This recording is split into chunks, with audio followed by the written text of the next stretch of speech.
You are welcome to Owanapaedia, your one-stop center for the history of Uganda and the rest of the world. My name is Tony Geoffrey Owana, and on behalf of our two-man unit, which is on the other side manned by Herbert Semiano, we salute you for your dedication to this great channel. You've been looking at some of our latest clips, including the historic visit of Kabaka Ronald Mwenda Mutebi to Rwachitura, and some other clips of historical significance. And like we promised earlier, we have more for you. The most important thing, as Herbert Semiano keeps reminding me and you, is to make sure that you subscribe. That is not all. We also have those t-shirts which are marked Owanapaedia. Not this one. This one is merely graced for the occasion as we get ready to look at General Bajili Olara Okello, who is the subject matter of today's history lesson. It is important for you to subscribe and also to buy some of those t-shirts that Herbert Semiano has designed for you.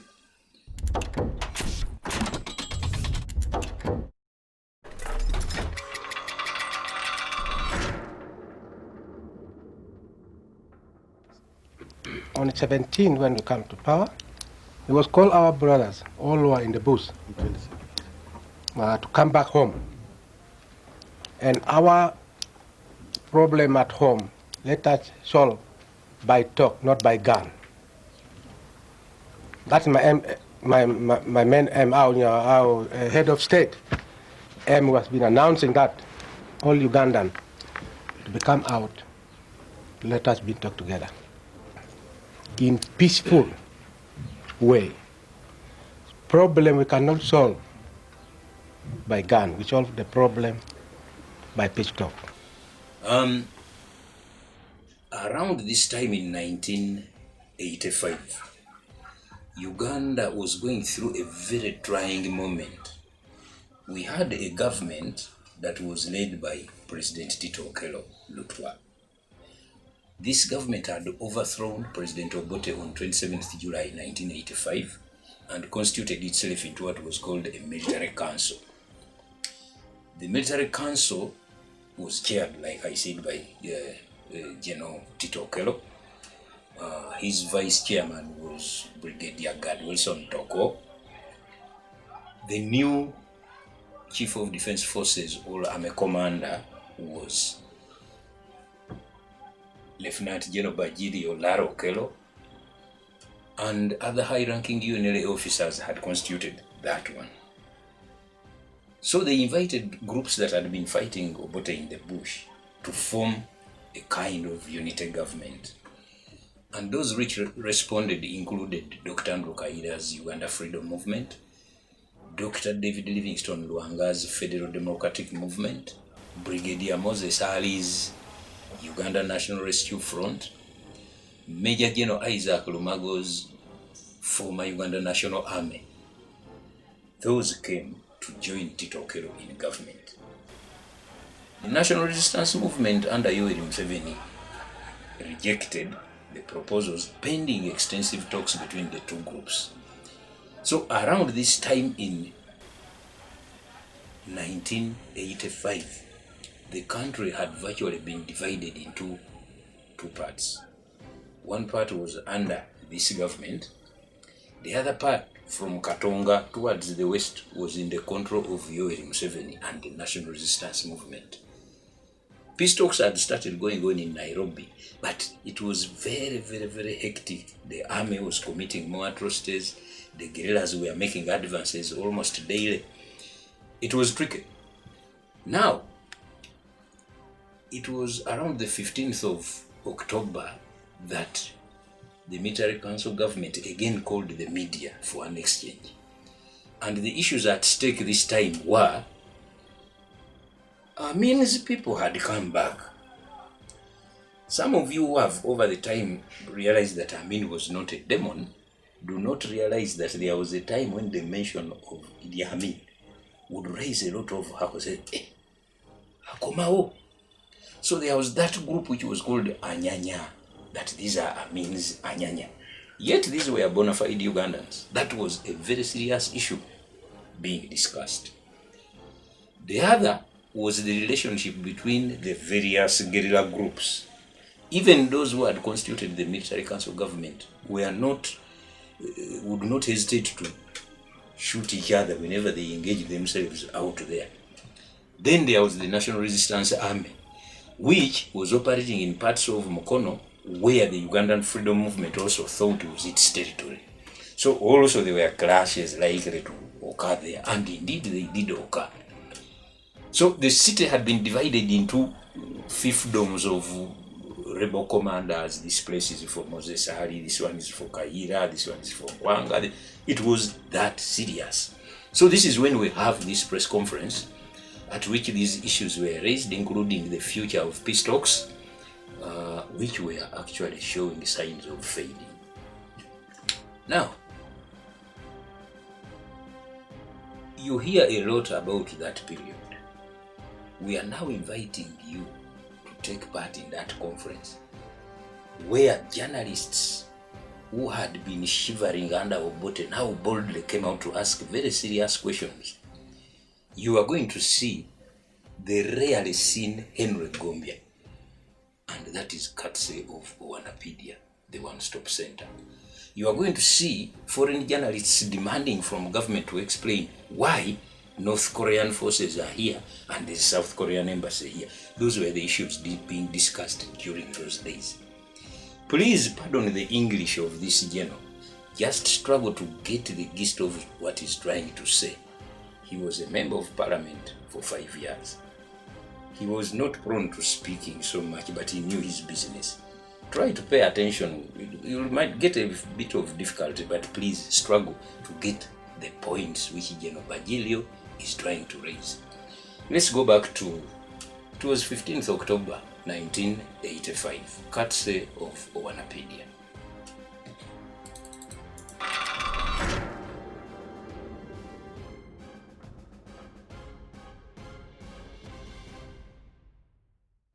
General Basilio Okello, members of the Military Council, Honorable Minister of Information and Broadcasting, leaders of the various groups, the Uganda National Rescue Front, the Uganda Freedom Movement, and FEDEMU. The press is composed of both local and foreign press. We also have the government media, television, radio, as well as the national newspapers. The purpose of the press conference is to quell some rumors that have been circulating both within Uganda as well as internationally in regard to the peace moves that have been agreed upon by the Military Council and the four groups, the four fighting groups who are represented here. My role is merely to introduce you to the Military Council and the CDF, who will then make a short statement. Thereafter, you will then be asked to ask some questions. On 17, when we come to power, we was call our brothers, all who are in the bush, to come back home. And our problem at home, let us solve by talk, not by gun. That's my main aim. Our head of state aim was been announcing that all Ugandan to become out, let us be talk together in peaceful way. Problem we cannot solve by gun. We solve the problem by peace talk. That's why our brothers, since 1979, some of them was 1980, they was in the bush. Whenever they come in the city, there was fear to go up and down. So today we are free with them because they are already willing to get peace in Uganda. by talk. I think that's all why we have been all gathering here in this room. Maybe some of them from outside gathering here in Uganda. So although we have a few of them here, I think you are free to ask them. Whenever the question was coming my side, I will be able to ask how some of them who will need the counsel, they will take the counsel. I think that's all. Thank you very much. As the Aminoji are here, there's this one also here, the representative of that group, you will ask them. Please mention the organization you represent and your name. My name is Henry Gombia from the Star newspaper. This question is directed to Major Onzi. Major Onzi, you were in the army under the rule of Idi Amin. Now you tell me that you're leading the Uganda National Rescue Front. Could you tell us why you went to the bush?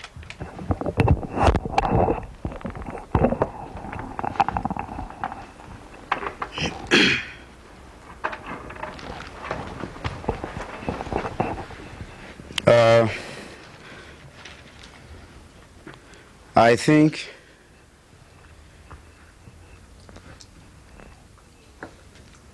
UNRF had made its position very clear when we had the first press conference at the near Nile Marathon. It is true, I was in the Uganda Armed Forces, and it is also a well-known fact in Uganda in particular, and the world in general, that in 1979, there was a war. It was Uganda was invaded by a sister country, which resulted in the overthrow of the then regime of President Amin. Now, after the fall of that regime,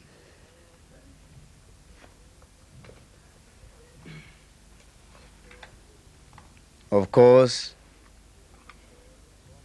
the former Uganda Armed Forces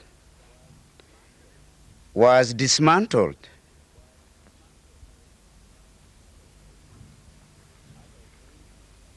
As I said in my earlier speeches,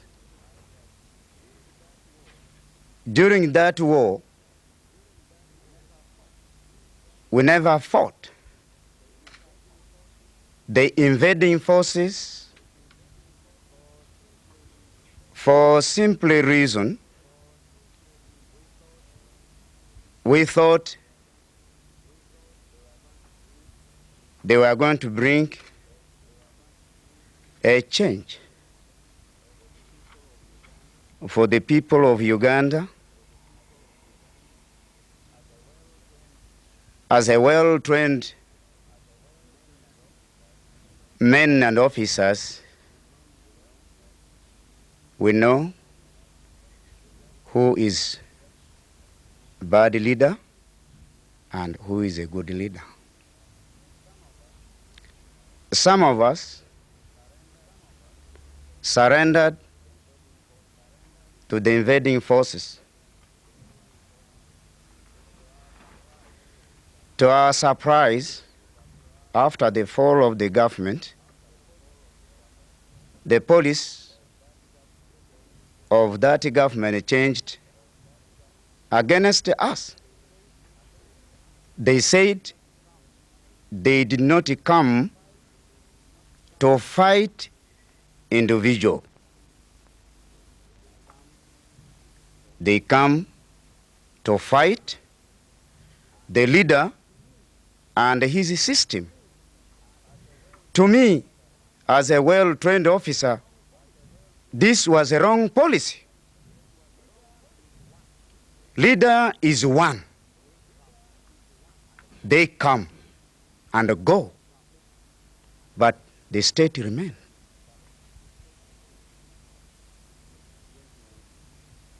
Gentlemen,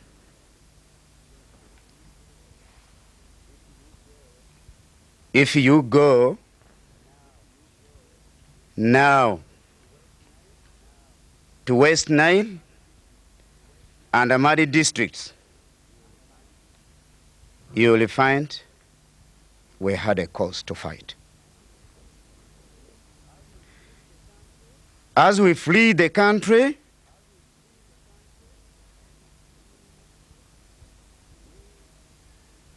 we have been referred to as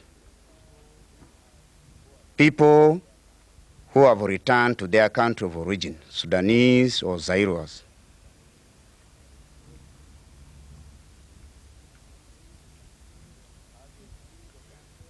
As we flee the country, we have been referred to as Amini's men.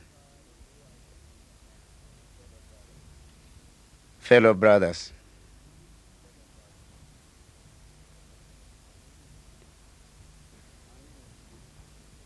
Amin has no people other than his own family.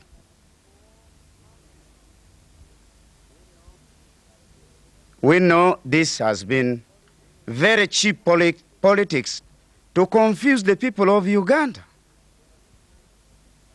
Well, I think we shall be told that the people of Uganda had made a crime when they united under him as their leader. I'm sure when you are a leader of a country, you need the support of your people. The typical example is today.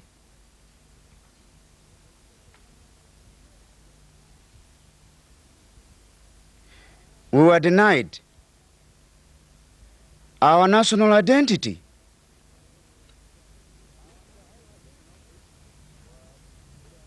If the High Commissioner of British would have been here, I would ask the question whether West Nile district and Amadi district are no longer part of Uganda. If the question says yes, then UNRF would pull out from the capital of Uganda without fighting.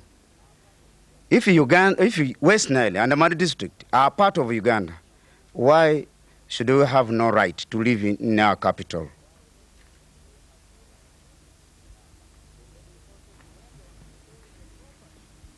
The invading forces went on destroying the properties, our own properties, buildings, taking away our belongings.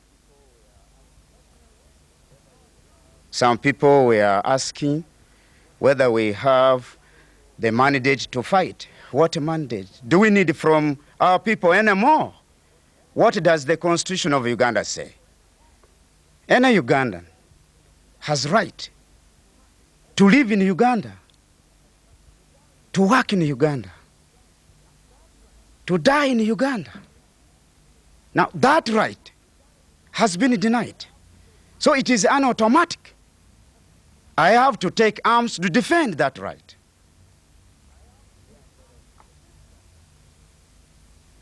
Dear fellow citizens, there are many reasons why UNRF went to Bush to fight any government in Uganda which did not recognize our right to live in Uganda, to work in Uganda. Thank you. In addition to that, Major, you remember very well that when the army under Idi Amin attacked Tanzania, a lot of property was destroyed inside Tanzania. A lot of Tanzanians were killed. A lot of buildings were destroyed. And now you're telling us that when the Tanzanian forces came here, they went into the north and they destroyed the buildings, they destroyed your property. Don't you think this is what every army does? Because this was done by the army under Amin in Tanzania, and the same thing was done. Thank you. Gentlemen,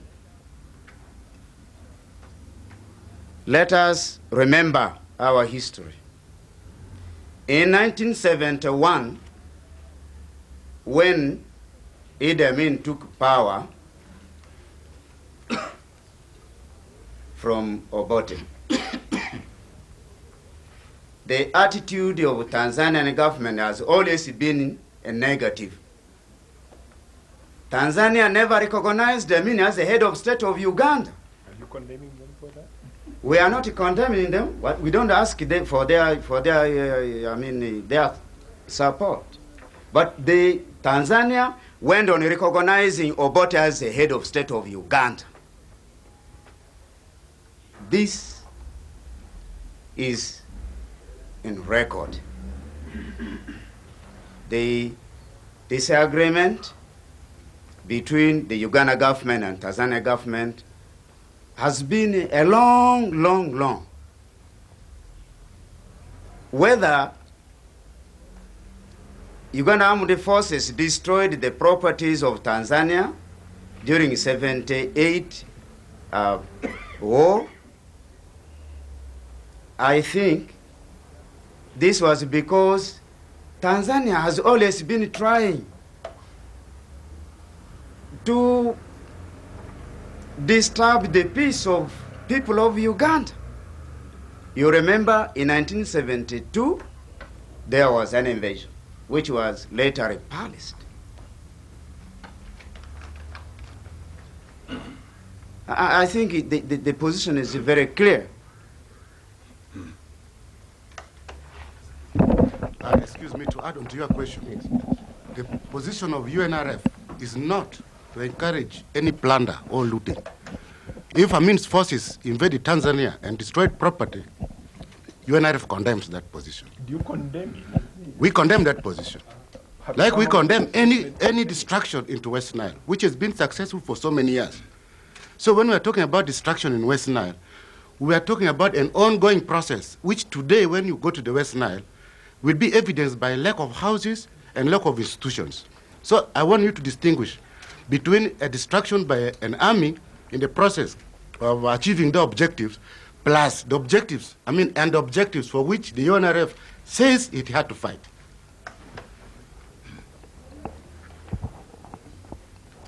Harold Briley, BBC London. May I address a question to General Okello, please? You said that you had appealed to people to come out of the bush and to work for peace. Can you say what kind of progress you've really made with that policy, how you've built upon it, what kind of talks you've had, and how you think Wednesday's talks may turn out, please? Mr. Representative, progress of Uganda, not the progress of Bagilio Okello alone. Progress of Uganda is a need Uganda themselves to see in the past what has happened in the past and what has happened for today and what is going on. So if we shall get a progress, or we cannot get a progress, not Bagilio Okello alone, all Uganda must participate together in the unity. Then idea come together, then we shall get solution to come to compromise. Are you having contacts in advance of the talks on Wednesday in Nairobi with the NRA, and how confident are you that you can reach some kind of agreement with them?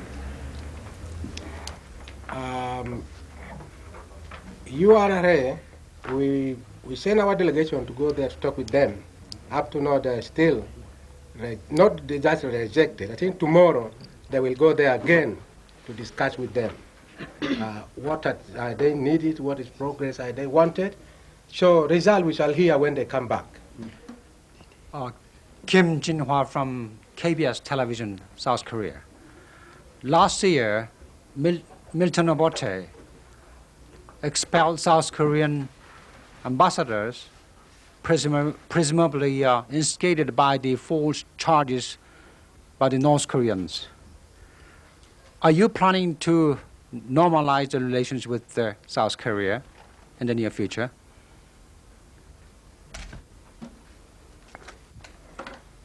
Your question, I think maybe I'm the one who answer, or mostly that one will consign with the Chancellor of the Military Council and those who have been selected as the Member of Parliament, as a government as the whole. Although I came here in behalf of the government, I cannot make you assurance that which country I will go to make relationship with him or what and what and what. Not me alone. Yes. That is the council they approved. I understand that you have sent North Korean soldiers on leave. What have they done against or for the Ugandans? Because Korea we send them for leave because their country, they may worried in this coup which took place in their life and also their family. They was eager to see them. That's why we send them. Although in their coming back, it's still when we already been sheltered in our peace negotiation, go well, so government will be make them arrangement. That's as I said before, that is not my answer. Now my answer, that is the councillor answer and the government himself, although the parliament is there. Parliament may answer that question. General Okello, but still in Nakasongola, I understand that there are some North Koreans still working there. Are they going to continue to be there? I myself, as I knew, some of Korea, they was make a contract, like a lower contract building. So we don't want to stop them to finish that contract.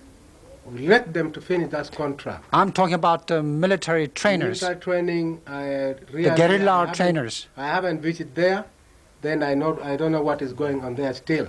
Until I visit there, if I could visit there before, I will answer your question. Generally, it is very well known that the North Koreans are training Obote's army here, and they have been even fighting against the guerrillas here. You cannot deny that. Training of the Obote military. Yes. Yes. I was also in that yes. In that army, I myself. So if they was fighting guerrilla, I was in the 10th Brigade at Quarter in Gulu. I was not in the lower triangle, which I may be identified where North Korea is there.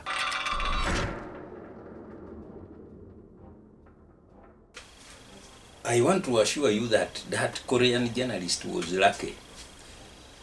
Those officers were not the type you would question to that extent.